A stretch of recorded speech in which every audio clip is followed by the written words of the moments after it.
Welcome to the Oxford Life eApp tutorial, now featuring all three of our Life products. Start by going to the Oxford Life website at oxfordlife.com. Click on Agents and Agents again. From here, you'll enter your username and password and click Log In.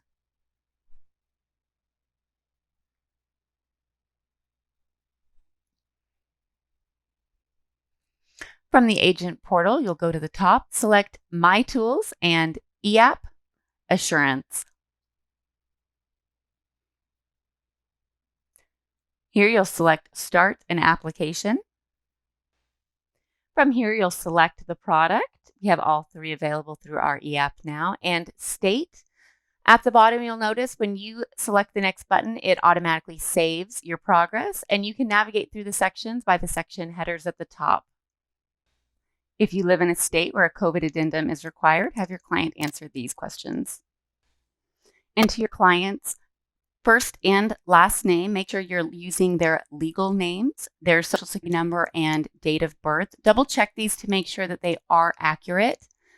If your client has a driver's license number, make sure you enter that as well as the state and answer the U.S. citizen question.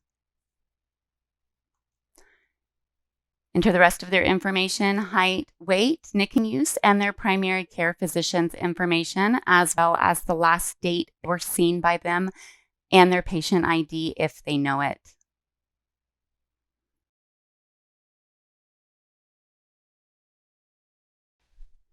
For your proposed insured's physical address, if they have an alternative mailing address, click the box at the top.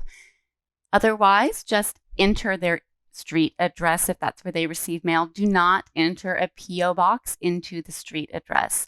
If you need to verify that the address is correct, you can use the Lookup Address button, which will give you the verified address from the postal system, and enter their email address if they have one. For your proposed owner information, if they are the same as the proposed insured, check the box at the top. Otherwise, enter their information. At this time, you can enter a secondary addressee as well. Answer the stranger-owned life insurance question. Answer the questions about replacement policies. If you live in a state where a replacement policy is required, those will automatically populate. Read and acknowledge the medical questions, and if they have a power of attorney for their medical questions, you'll enter that information here. Have your client read and answer each of the medical questions. Answering yes to any of the questions in the medical section will be an automatic decline.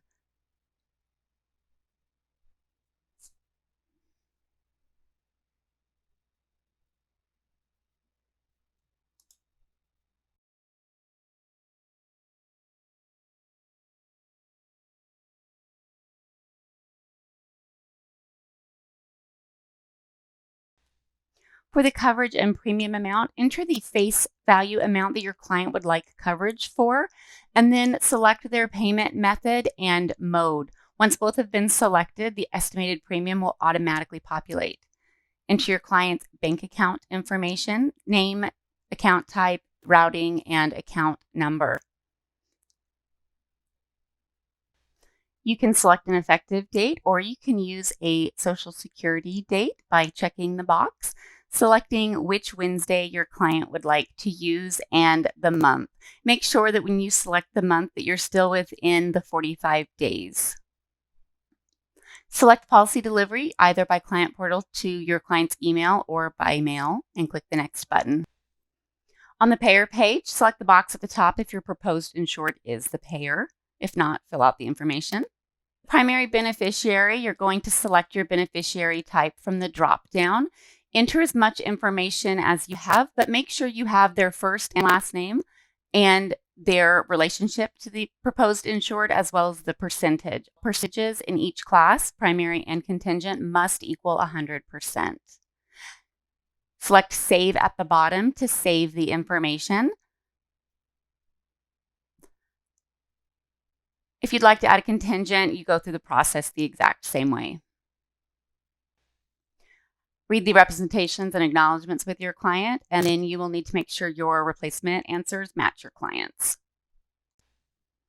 In Assurance, this page will be blank. When you're doing a single premium life product, you'll have the MEC form here.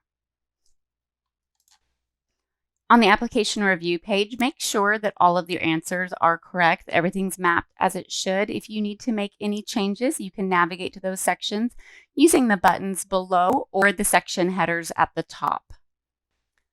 The buttons at the bottom help you navigate between the pages as well as make the PDF larger or smaller. You'll notice that the RN form has populated even though it hasn't filled out yet to let you know you will be filling this out in the next step.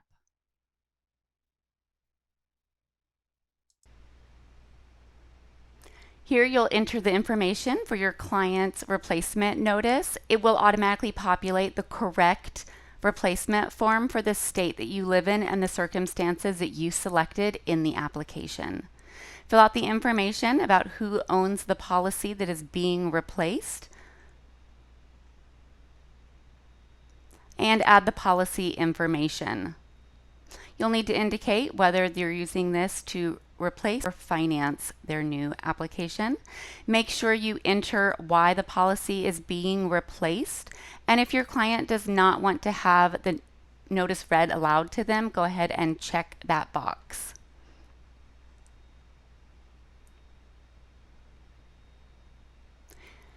Save the form and then save and submit. Here you'll go back to the preview where you can make sure that your replacement notice has been correctly filled in and then continue to sign. Once you hit this button, you will not be able to make changes. Here you've got the parties that need to sign. You can sign through email or in person. Elizabeth Ward is here with us. We're going to go ahead and sign right now. Click through each item and agree.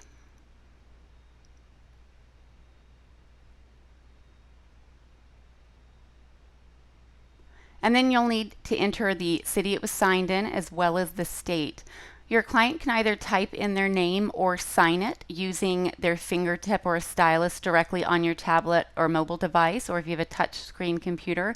You can also use a mouse, or if it's easier for them, they can type it in. Just make sure that what they type in directly matches the name that is submitted on the application printed here above.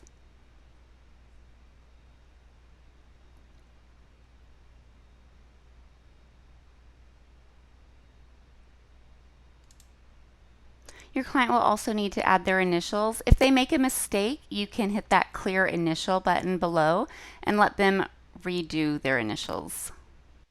Hit the apply signature and you'll get a confirmation at the top of the screen that the signature has been applied to the application. Go ahead and click on that OK button. The application forms with just your client's signature to the signing ceremony. Now as the agent, you'll do the same process. Click on sign, click each item, review the PDF, agree at the bottom, and then click continue to sign and submit. Read the producer's attestation and acknowledge. Enter your full first and last name as it appears on your contract with Oxford Life, as well as your producer number. You can also type or sign your name as the producer. I'm going to show you how to do it with Type today. Just make sure what you type in exactly matches what's in bold above an apply signature. Once you get that confirmation, click the OK. You can download the completed application forms here, but you'll also be able to do that later. We went ahead and continued. We can see here that all of our parties have signed, and we can return to the dashboard to complete our InstaWrite. If you had needed to upload any documents, you could do that here as well below. From the agent dashboard, you'll see we're here in our incomplete applications. We'll go to the pending signatures. If you had needed to come back to do signatures, this is where you'd find them. In our completed application, we see here our application for Elizabeth here at the top. We're going to click on Request Assessment to get our InstaWrite assessment. This will take us directly into InstaWrite. It will pre-fill all of the information that you entered from the application. Once again, take a minute to make sure that everything entered is correct. Read the terms below and click that Agree to Terms box. Click the Request Assessment. It can take up to a minute for our InstaWrite to give you back a result. This is real time how fast this process works.